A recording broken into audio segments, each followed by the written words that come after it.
¿Qué es la amistad?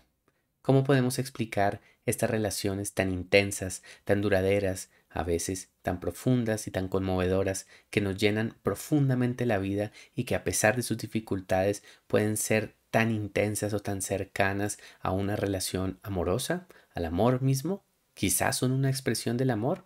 ¿Y cómo estas relaciones pueden conectarse o reflejar la grandeza de la naturaleza y la belleza sublime del mundo? Soy Diego Arboleda y estas son las Meditaciones Literarias.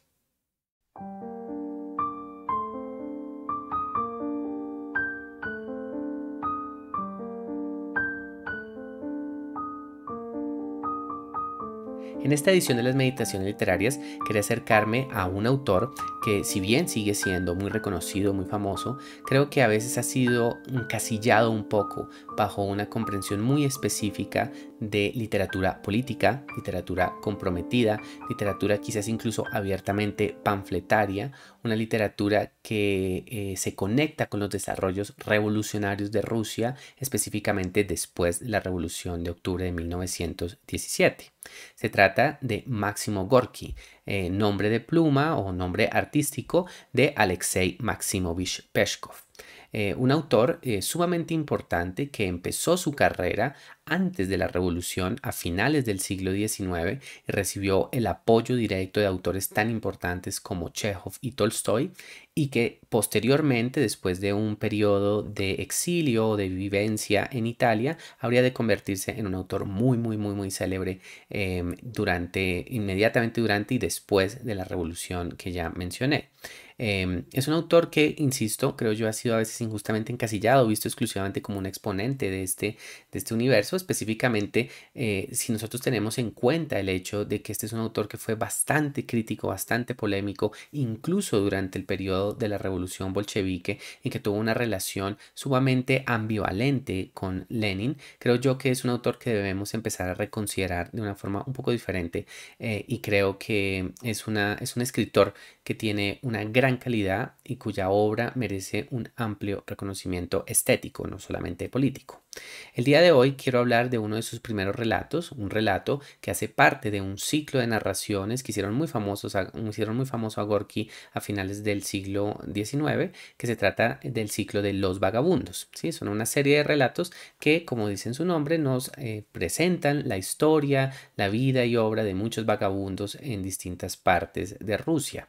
Esto tiene mucho que ver, primero, con la propia experiencia vital de Gorky, una persona que venía de un contexto más rural, más popular, y que durante su primera juventud se encargó de recorrer muchos de los territorios de Rusia, específicamente el sur de Rusia, los territorios de Crimea, del Cáucaso, etcétera, en donde vivió una serie de vivencias increíbles y en donde pues también se expuso a muchas de las brutales realidades sociales y políticas de la época. ¿Sí?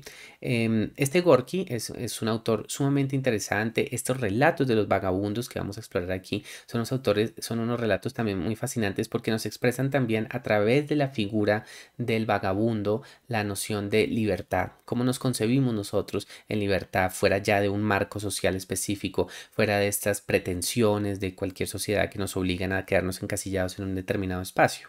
Y son también narraciones que muestran el increíble talento de Gorky para mostrarnos estos universos poéticos en donde se entremezclan unas pasiones tempestuosas, tóxicas a veces, muy difíciles de los seres humanos, con un universo mágico, poético, increíblemente sublime de una soberbia naturaleza que los rodea.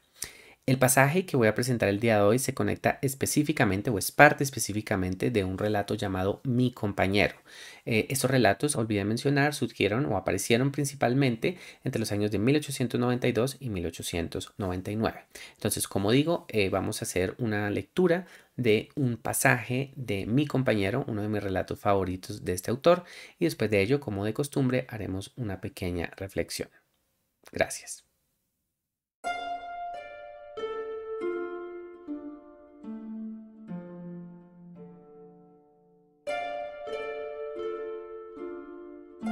20 millas más allá de Aluchta, nos detuvimos para pasar la noche. Caminamos por la playa. El camino era más largo, pero yo quería respirar la brisa marina. Encendimos una hoguera y nos tendimos junto a ella. La noche era espléndida. El mar, de un verde oscuro, chocaba contra las rocas a nuestros pies y el cielo estrellado permanecía silencioso sobre nuestras cabezas. A nuestro alrededor suspiraban la maleza y las hojas de los árboles olorosos.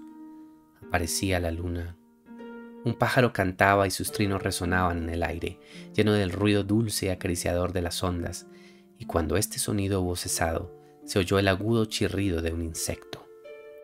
Brillaba el fuego alegremente, como parecido a un gran ramillete de flores rojas y amarillas. El vasto horizonte del agua estaba desierto, sin nubes el cielo, y yo, en el borde de la tierra, soñaba con lo infinito. Embriagado por la majestuosa belleza de la noche, me desvanecí en una maravillosa armonía de colores, sonidos y perfumes. El tímido sentimiento de una presencia augusta embargaba mi corazón, que debido a un júbilo extraño, dejó de latir. De repente, Charco se echó a reír.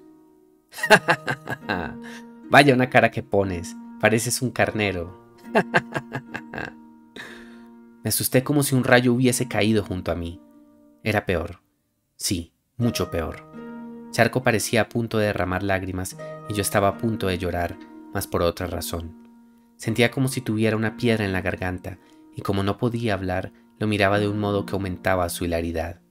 Se revolcaba por el suelo, se apretaba el vientre y yo no podía soportar la afrenta que me acababa de hacer. El agravio era terrible y las pocas personas que lo entiendan sentirán un peso abrumador. ¡Calla!, grité furioso.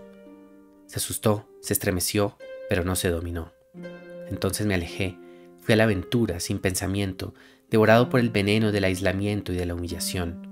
Acababa de sentir el amor de la naturaleza y ella, en la persona de Charco, se me reía en las barbas. Oí pasos a mi espalda. No te enfades, me dijo Charco confuso, tocándome suavemente. ¿Rezabas? No lo sabía. Yo no rezo nunca. Hablaba con el acento tímido de un niño que ha cometido una falta, y a pesar de mi cólera, no pude menos de fijarme en su cara ridículamente desfigurada por la turbación y el miedo. No te voy a molestar más, créeme, nunca más. Veo que eres bueno, que trabajas y que no me obligas a mí. A veces me pregunto por qué y me digo, indudablemente es que es tan sumiso como un cordero. Me decía esto para tranquilizarme, para disculparse. Naturalmente, después de tales consuelos y excusas, no me quedaba otro remedio que perdonarle las faltas pasadas y las venideras. Media hora después dormía profundamente y yo, a su lado, lo miraba. Durante el sueño, el hombre más fuerte parece débil y sin defensa, y Charco inspiraba lástima. Sus gruesos labios estaban entreabiertos y con sus cejas enarcadas parecía un niño tímido y asombrado. Respiraba apaciblemente y a veces se agitaba y hablaba, pronunciando en su lengua natal frases enteras de perdón y de súplica. Reinaba en torno nuestro aquella tranquilidad venerable y excesiva que hace temer una profunda catástrofe, y que, si duraba, enloquecería el hombre por su paz absoluta y por la ausencia absoluta de todo ruido, esas sombras vivientes del movimiento. El suave rumor de las olas no llegaba hasta nosotros. Estábamos en una especie de hondonada parecida a las fauces rugosas de una bestia petrificada. Miraba a Charco y pensaba, es mi compañero. Puedo abandonarlo aquí, pero no puedo dejarlo, porque es sagrado para mí. Es mi compañero de toda mi vida y vendrá conmigo hasta la tumba.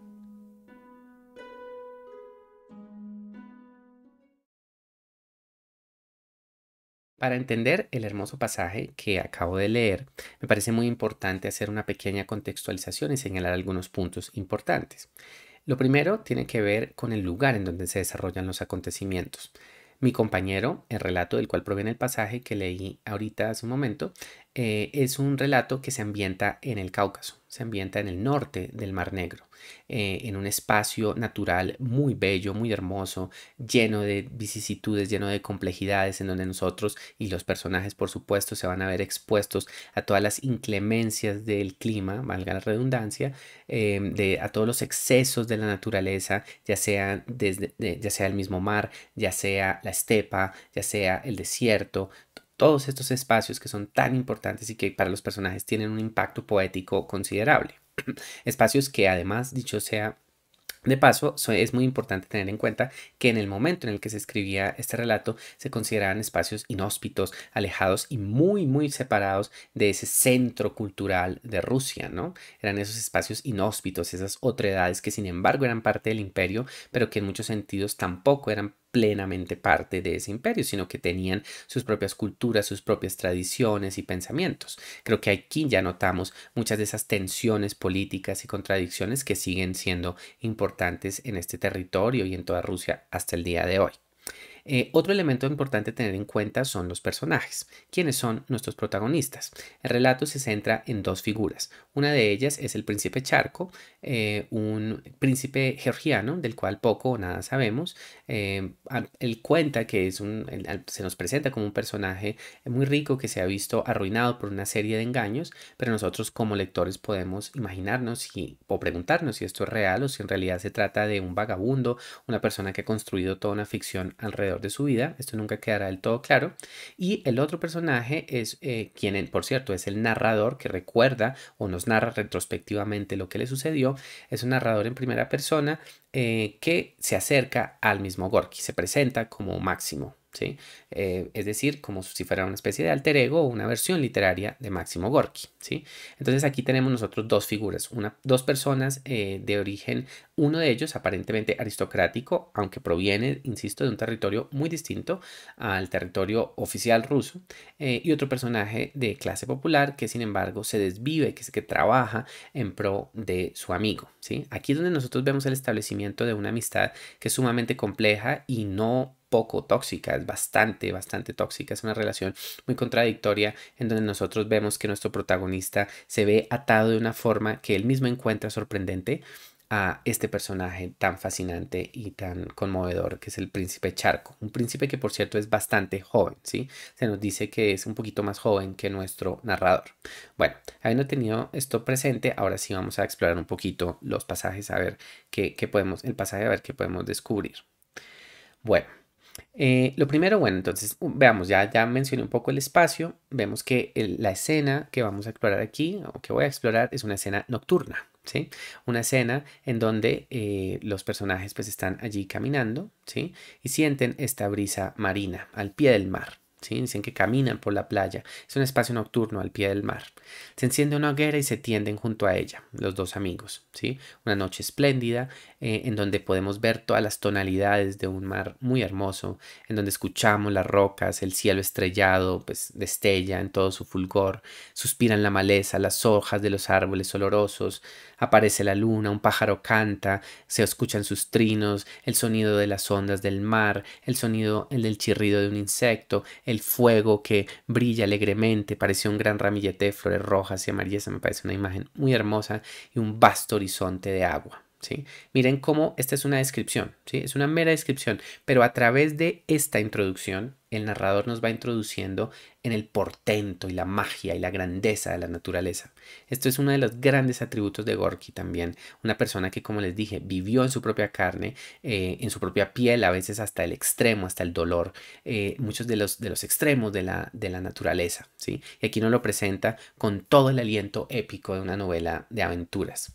Pero no se trata solo de eso, sino que nos muestra una naturaleza que parece tener un secreto, que parece tener un enigma, parece querer revelarnos una verdad que nosotros apenas podemos intuir, ¿sí? Una verdad poderosa, prodigiosa y grande, ¿sí? Y es por eso que inmediatamente nuestro narrador dice que el vasto horizonte del agua estaba desierto, sin nubes el cielo y yo en el borde de la tierra soñaba con lo infinito. La naturaleza parece convertirse en una especie de aliciente para que nosotros nos entreguemos a la ensoñación. Al exponernos nosotros como individuos a esa gigantesca, bellísima grandeza del cosmos, tenemos dos reacciones. Una de ellas, o al menos desde la perspectiva de este narrador, por supuesto, tenemos una reacción de sobrecogimiento, ¿sí? Que nos lleva a un estado de humildad, de un reconocimiento de nuestra insignificancia, pero por otro lado tenemos también un reconocimiento de esa inmensa grandeza y por lo tanto un anhelo de entrar en esa grandeza, de entregarnos a ella, de descubrir ese infinito que aquí se menciona. Entonces, miren, continúa nuestro narrador. Dice que embriagado por la majestuosa belleza de la noche, me desvanecí en una maravillosa armonía de colores, sonidos y perfumes. Dice que un sentimiento, una presencia augusta embargaba mi corazón, que debido a un júbilo extraño dejó de latir. Por un momento nuestro narrador entra en una comunión con la naturaleza. Creo que todos nosotros, espero que todos nosotros, aquellos, ustedes, yo, pues creo que todos lo hemos vivido en algún momento, hemos tenido la oportunidad de estar en un espacio natural que nos ha llenado de una gran vitalidad, en donde de pronto sentimos que nosotros no estamos solos, que nosotros somos parte de un orden universal, de un cosmos, de una grandeza mucho más portentosa de lo que nosotros podríamos imaginar. Y en ese momento nos sentimos uno con ese cosmos, nos sentimos unidos con eso, ¿sí?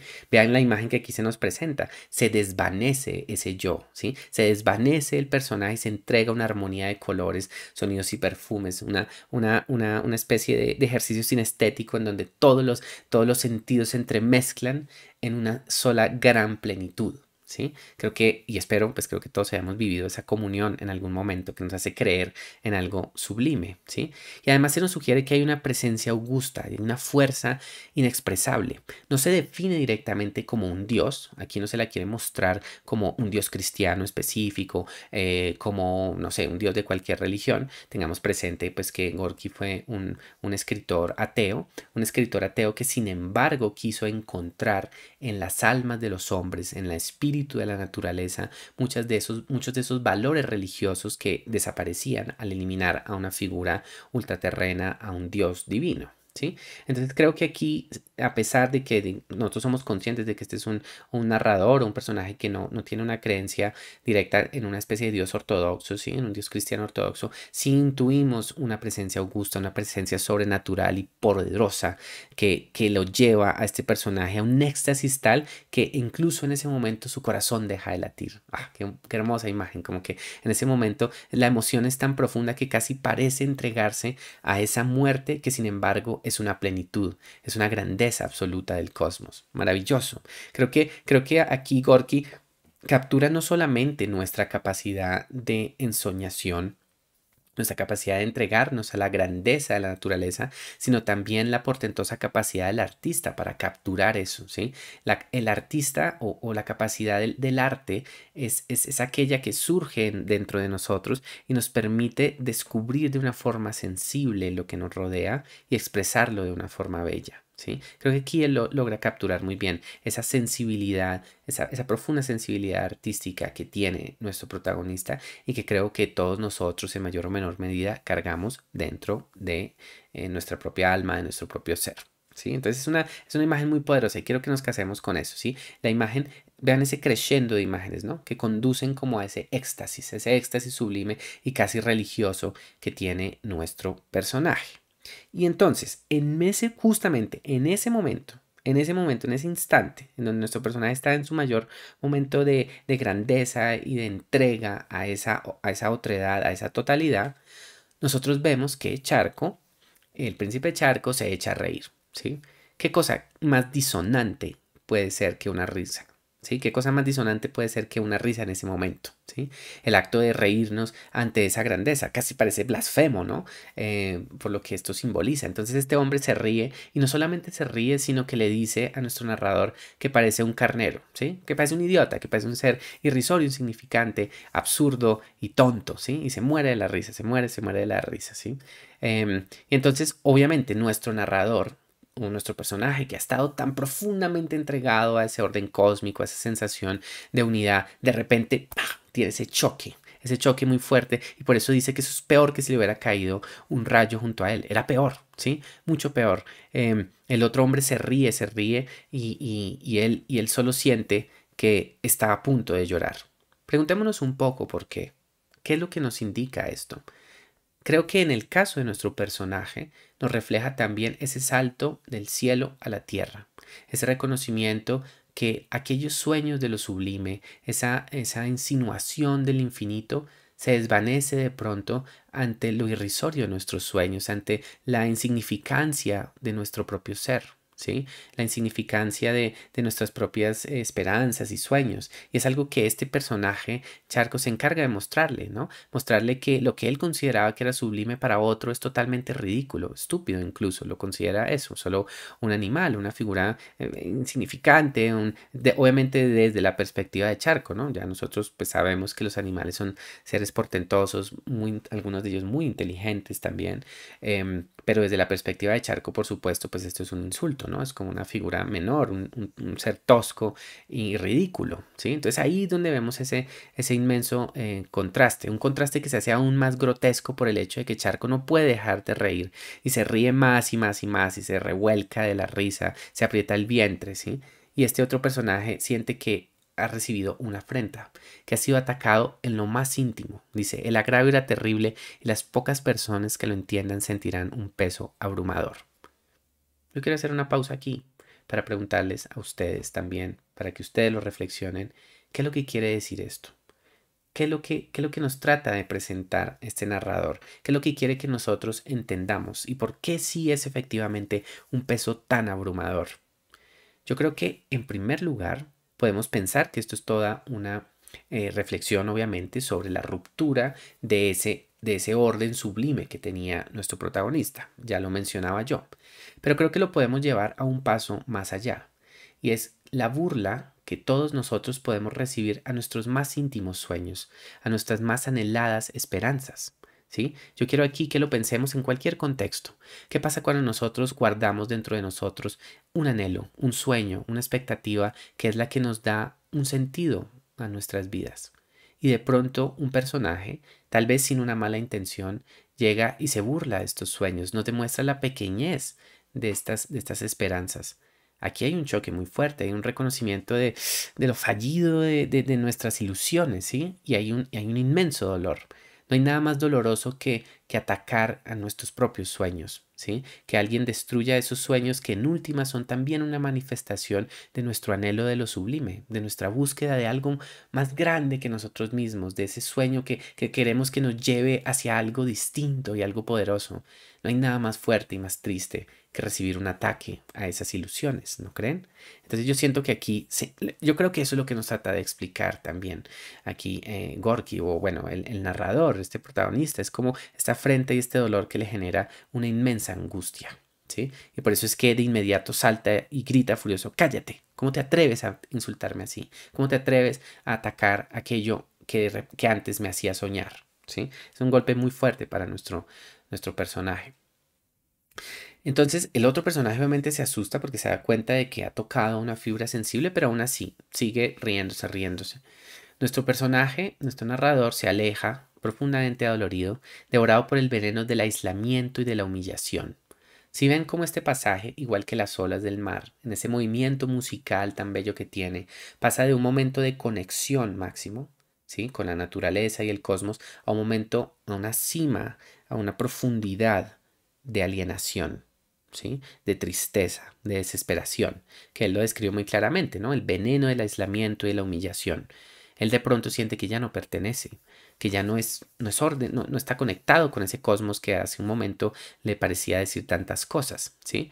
Y miren, decía, acababa de sentir el amor de la naturaleza y ella en la persona de Charco se me reía en las barbas.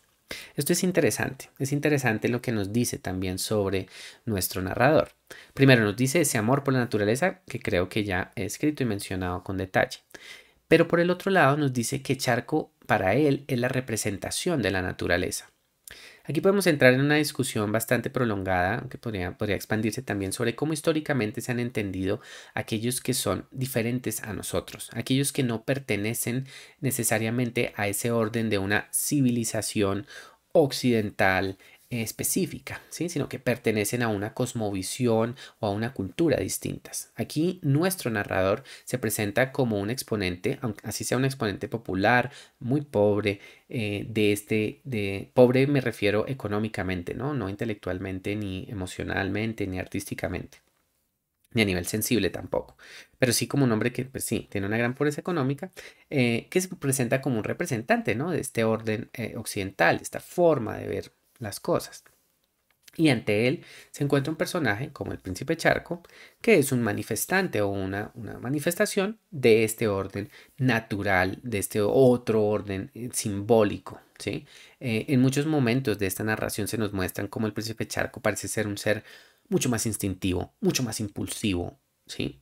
Un hombre que en muchos sentidos se mueve, sí, por sus instintos a veces más egoístas y mal diríamos, pero bueno, a veces él mismo lo define así como más animales, ¿sí?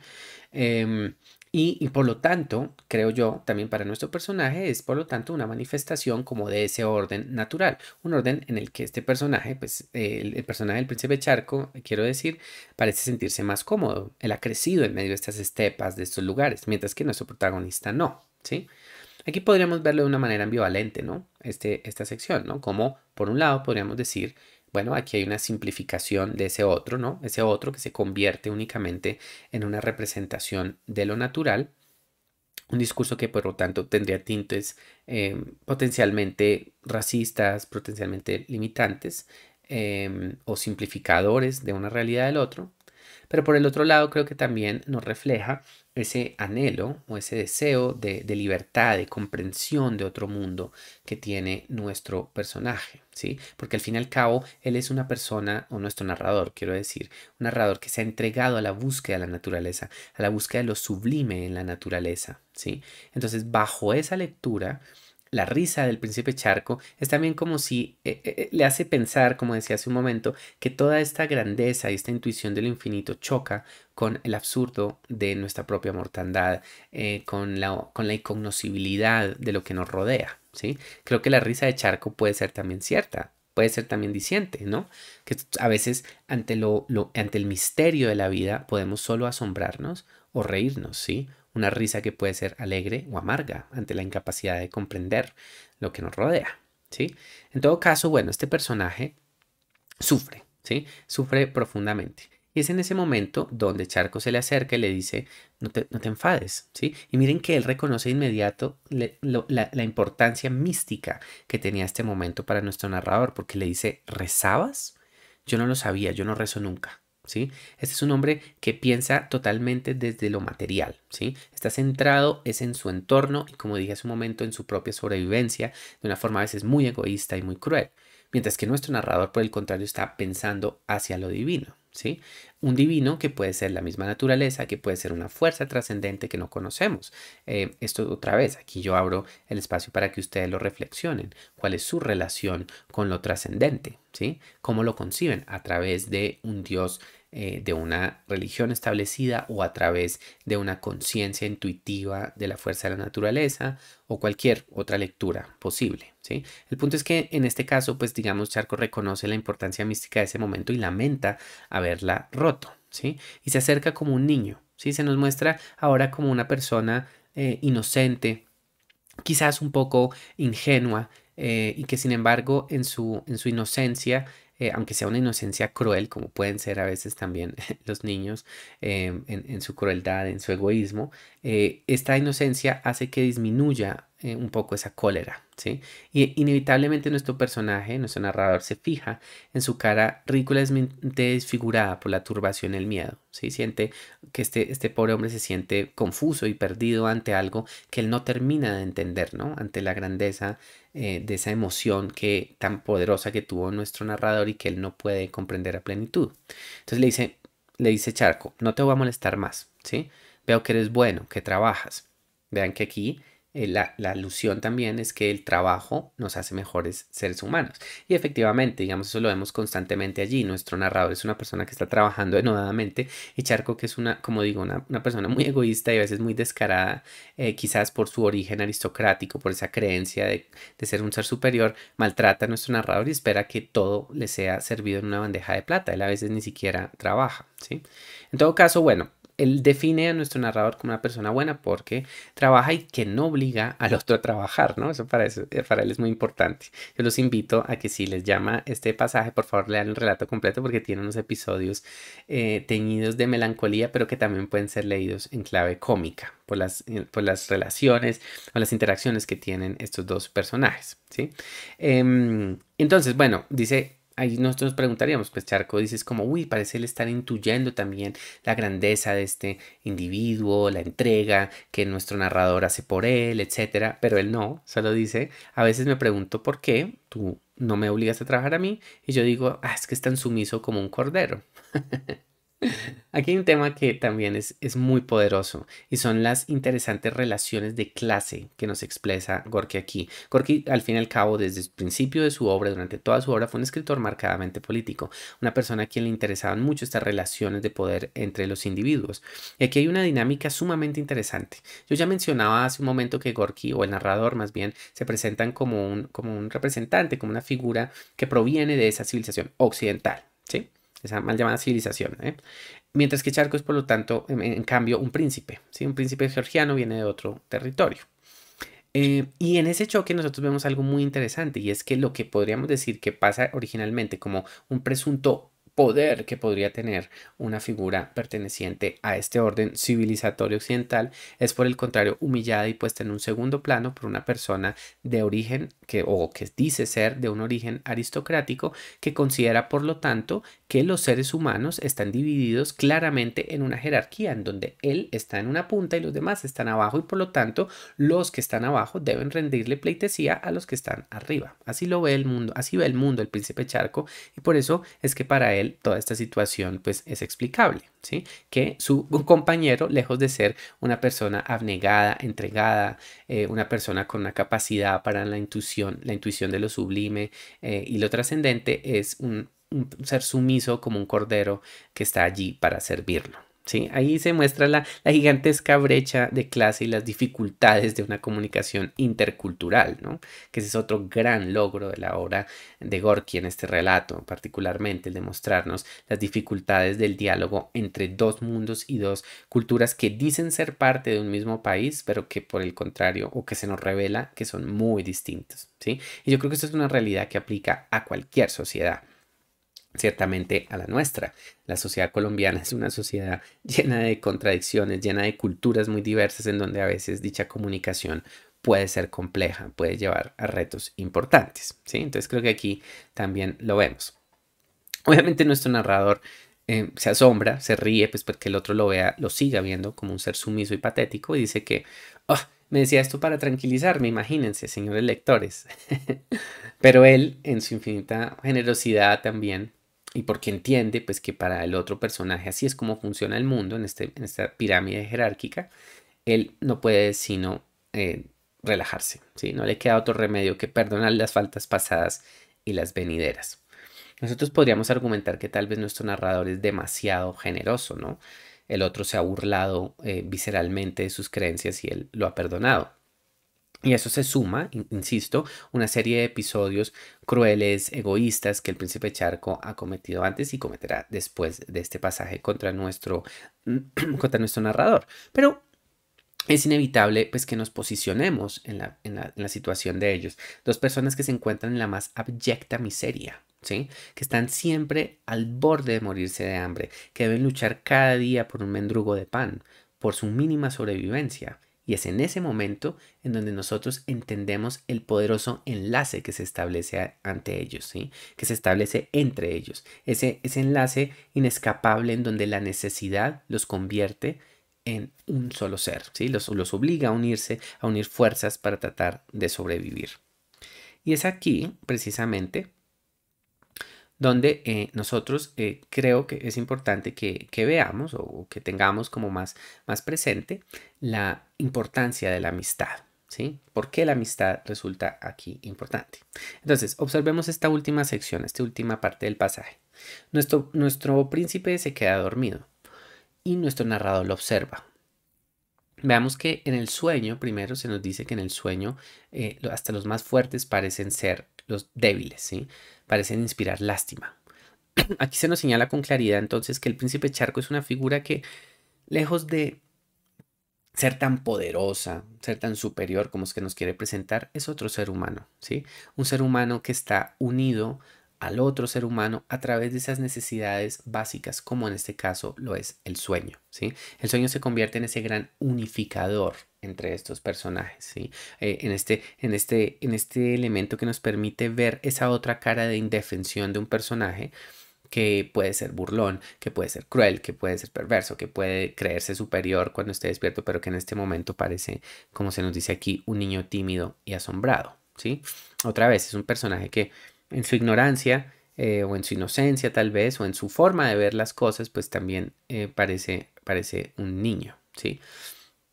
Observemos también esa observación masculina, ¿no? Ese ojo masculino que observa a otro hombre. A mí eso me parece sumamente interesante y es uno de los grandes atractivos para mí de este relato, ¿sí? Esta capacidad como del ojo masculino que observa al otro ojo masculino, al otro ser masculino y lo observa con un inmenso afecto, ¿sí? A pesar de que ese otro ser haya sido cruel y perverso con él, ¿sí? Hay un acto de observación sumamente interesante sobre el que ya volveré en un momento. El punto es que nuestro príncipe Charco en medio del sueño pues se agita, dice frases de perdón y de súplica. Eso nos lleva a preguntarnos pues qué clase de pecados o qué clase de errores cometió en el pasado, ¿no? Errores que no se nos revelarán nunca plenamente. Y que nos hace preguntarnos efectivamente sobre su verdadera naturaleza, ¿sí? Es un hombre que también carga un peso, una cruz que no quiere revelar. De nuevo, observemos, es en ese marco en el que ellos están, en el que este hombre, en nuestro narrador, está observando al príncipe, que otra vez aparece la naturaleza, ¿sí? Y ahora la naturaleza, recordemos, primero había sido vista como un elemento extático, místico, trascendente. Luego se había vuelto, pues a través de la risa había perdido su magia, había parecido volverse solo una risa, una burla, parecía burlarse de las expectativas de nuestro narrador. Y ahora se siente tranquila, se convierte en una expresión de tranquilidad, ¿sí? Pero es una tranquilidad inquietante, ¿sí? Como si una catástrofe viniera. Es esa calma antes de la tormenta. Como que hay algo oculto que no se puede terminar de explicar, pero que está allí, yaciendo, ¿sí? Que nos muestra no solo la tensión del mundo que los rodea, sino también la tensión de los personajes y sus futuros. Obviamente aquí no voy a hablar tampoco del desenlace del relato, se los dejo a ustedes para que lo lean, pero pues aquí vemos una alusión, digamos, también a esas tensiones que tendrán nuestros personajes a futuro. Y entonces dice que si duraban lo que sería al hombre por su paz absoluta y por la ausencia absoluta de todo ruido, esas sombras vivientes del movimiento, ¿sí? Es esa pregunta de qué pasa cuando la naturaleza está tan quieta que parece generarnos, que nos genera una angustia y nos hace sentir que estamos solos. ¿Sí? Que hay una pregunta sobre el futuro de nuestro propio ser, ¿sí? De nuestra propia comunidad, en lo que sería el hombre por su paz absoluta y la ausencia absoluta de todo ruido. ¿Qué pasaría en ese marco con el desarrollo humano? ¿Sí? Entonces ahí hay una inquietud, ¿sí? Ya el sonido de las olas se ha apagado, ¿sí? Está en una especie de hondonada que parece una bestia petrificada, las fauces de una bestia petrificada. Vean esa alusión también como al pasado, a lo milenario, a esas voces que han existido, ¿sí? A esa sugerencia de la muerte, ¿sí? De eso del pasado, ese pasado que ya no existe, que fue alguna vez y ya no es, ¿sí? Entonces están aquí.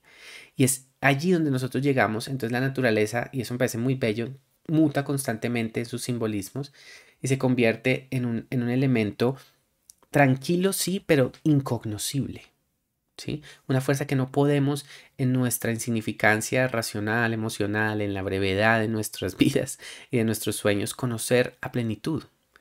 Y allí es en donde nosotros nos podemos sentir también solos, maravillados, por supuesto, ante esa grandeza, pero también preguntarnos cómo podemos sobrevivir ante esa conciencia de un mundo que parece infinito, de un tiempo que parece prolongarse por muchísimos millones de años, por unas vastedades temporales que nos preceden y que habrán de sucedernos, ¿sí? Hay una sensación de angustia allí, ¿sí? Se los pregunto a ustedes también, ¿no nos sucede eso también cuando en súbitos momentos somos de pronto conscientes de nuestra mortandad, de lo cercano que podemos estar a la vida, al fin de nuestras vidas y a esa muerte? O ese desconocimiento de lo que ocurrió, todo lo que pasó antes de que nacíamos y todo lo que habrá de ocurrir después de que ya no existamos, ahí hay una sensación de inquietud, una pregunta, ¿sí? ¿Y cuál sería entonces la respuesta? Para nuestro narrador, la respuesta radica es en la amistad, ¿sí? En ese vínculo que él ha establecido con ese otro ser humano. Y es una amistad una amistad que parece trascender incluso los límites de un mero sentimiento afectivo establecido entre ellos, ¿sí? Entonces, observemos, él lo observa y dice, es mi compañero. Puedo abandonarlo aquí, pero no puedo dejarlo porque es sagrado para mí. Es el compañero de toda mi vida y vendrá conmigo hasta la tumba. Es una imagen muy hermosa lo que cierra esto, ¿sí? Este pasaje, por varias razones. Primero, leámoslo desde una clave humana, ¿sí? Es este vínculo afectivo que se ha establecido entre ellos. Aquí vuelvo a lo que mencionaba hace un momento sobre este ojo masculino, ¿no? Que observa, no como en muchos otros relatos y en otras ocasiones, a una mujer yacente, sino a un hombre que yace, a un hombre que duerme. Y este hombre siente un amor, un afecto profundo, ¿sí? Que en algunos momentos, en algunos pasajes de la narrativa, incluso parece estar rayano con el amor, ¿sí? Con un amor romántico. Es muy interesante ese subtexto como homoerótico que está presente en este relato. Y que sin embargo, yo creo, pues puede demostrarnos también el poderío y la elegancia con la que Gorky nos demuestra la intensidad de la amistad, en este caso, la amistad masculina, ¿sí? Una amistad que puede estar llena de falencias, de contradicciones, pero que tiene dentro de sí también una gran intensidad, una conmovedora poesía, una sensación de unidad muy profunda y muy bella, ¿sí? En otros relatos, pues por supuesto, Gorky también habrá de explorar lo que son unas relaciones femeninas, amistades femeninas, pero en este caso el interés es como esta relación, este tipo de relación.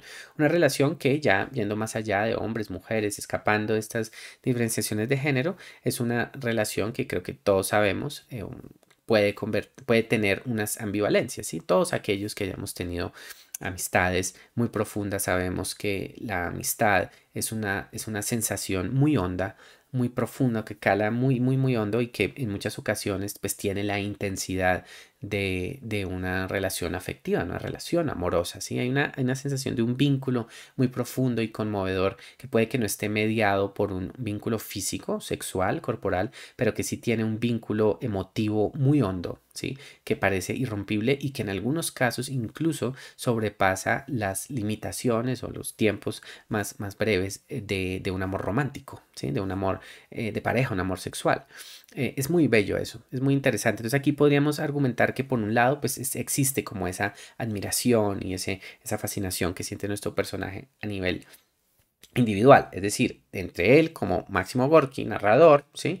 Y el príncipe Charco. Pero quiero que lo llevemos más allá, porque miren que lo está diciendo, es sagrado para mí, ¿sí? Mi compañero es sagrado para mí. Aquí la amistad se sublima, ¿sí? La amistad no se concibe únicamente como un vínculo entre dos seres humanos, sino como un canal que nos permite una vez más alcanzar el reconocimiento de lo sublime, ¿sí? Es algo absolutamente hermoso. Aquel camino que buscaba nuestro narrador al principio de este pasaje, a través de la observación de la naturaleza, ahora lo vuelve a encontrar es a través de la observación del amigo yacente, del amigo que duerme, a través del vínculo inescapable que todos nosotros, que ustedes, yo, todos nosotros establecemos con otros seres humanos. Vamos más allá de solo una amistad. Pensemos en lo que nuestras amistades simbolizan en un orden cósmico, ¿sí? Lo que indican en un orden más trascendente, en el reconocimiento de que somos parte de un colectivo. ¿Sí se dan cuenta? Es ahí donde nosotros empezamos a explorar esto, a darnos cuenta de que la amistad puede ser un camino para un reconocimiento de una totalidad, porque a través del acto del afecto que profesamos a los que nos quieren, a nosotros también, o bueno, así no nos quieren de la misma manera que a nosotros, en el acto de profesar ese afecto a alguien más, nosotros empezamos a hacer una separación de nuestro propio yo y empezamos a hacer un reconocimiento de una multiplicidad, ¿sí? De una totalidad, de un otro que se va amplificando y eventualmente puede ser un símbolo de lo divino, de lo trascendente, ¿sí? Me parece inmensamente conmovedor cómo Gorky nos muestra que ante las vicisitudes de la vida, ante la soledad, ante la pobreza, ante la miseria, a veces ese vínculo que se establece entre dos seres humanos, un vínculo que puede ser roto, que de lo que respecta a los mismos seres humanos puede ser totalmente falible, ¿sí? Puede estar lleno de contradicciones, de traiciones, de dificultades, pero en ese vínculo que se establece, por más fugaz que sea, hay una alusión de algo más grande que estos mismos seres. una alusión de algo portentoso, de un sentido vital y sublime que nos une a todos. Y a todas y a todes, ¿sí? Es una cosa maravillosa realmente. Y creo que este es el más poderoso mensaje de este relato. Una exploración muy conmovedora de la amistad que trasciende el vínculo primario, digamos, de afecto entre dos seres humanos. Porque, insisto, los invito a leer este relato. Ustedes verán que esta es una relación bastante tóxica, bastante difícil, una relación que tiene, pues, digamos, unas desigualdades muy violentas y muy crueles. Una relación que claramente no estaba pensada para durar una eternidad, como lo dice nuestro personaje, al menos en un nivel físico, pero que sin embargo, cuyo legado, cuya enseñanza sí tiene el poder de expandirse en el tiempo. ¿Sí?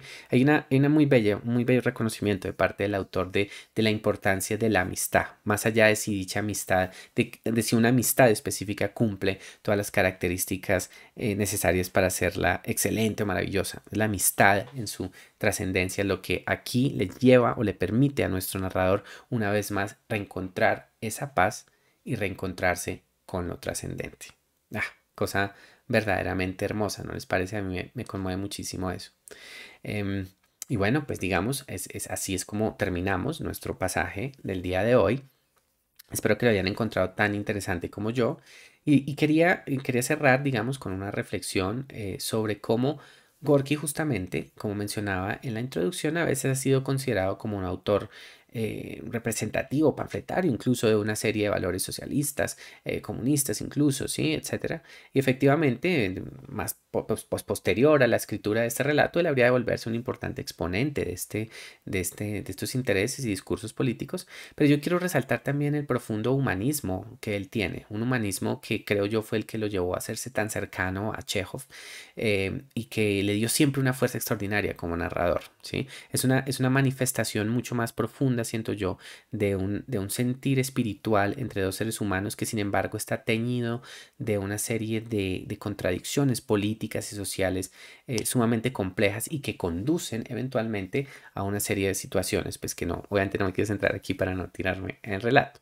Pero creo que sí, quería destacar esto, quería exaltar también esa inmensa capacidad humanística de Gorky para mostrarnos esta poderosa relación entre seres humanos y también su gloriosa capacidad para mostrarnos la trascendencia, lo sublime, como incluso en un autor que se presentaba como ateo o no creyente de un orden trascendente, de un Dios, por así decirlo, existe sin embargo otra forma de encontrar a Dios, ¿sí? Que es a través de los otros. Dios surge es en los seres humanos que nos rodean, en los vínculos que establecemos día a día con los seres humanos que están a nuestro alrededor. Ese habría de ser uno de los grandes centros de su obra posterior y creo que aquí en esta obra temprana ya empieza a dar sus primeras semillas, sus primeros frutos. Y creo que es una lección que es muy bella y muy conmovedora también. Nosotros a veces podemos querer encontrar a Dios en en los silencios de una iglesia, ¿sí? En el callado acto de la oración, y es posible que tal vez lo encontremos allí, o podemos encontrarlo tal vez también a través de las interacciones que vemos, que hacemos constantemente con los otros, con los demás, ¿sí? Lo encontramos es en ese gesto de ternura, en ese gesto de afecto, en ese acto de bondad, en esas pequeñas acciones buenas y malas que sin embargo son parte de una comunidad y que nos llenan de una sensación de totalidad, ¿sí? Es allí en esos pequeños actos en donde podemos ir dibujando el rostro de lo sublime. Les agradezco mucho, mucho su presencia, como siempre, aquí. Mi nombre es Diego Arboleda. Estas son las meditaciones literarias y hasta una próxima ocasión.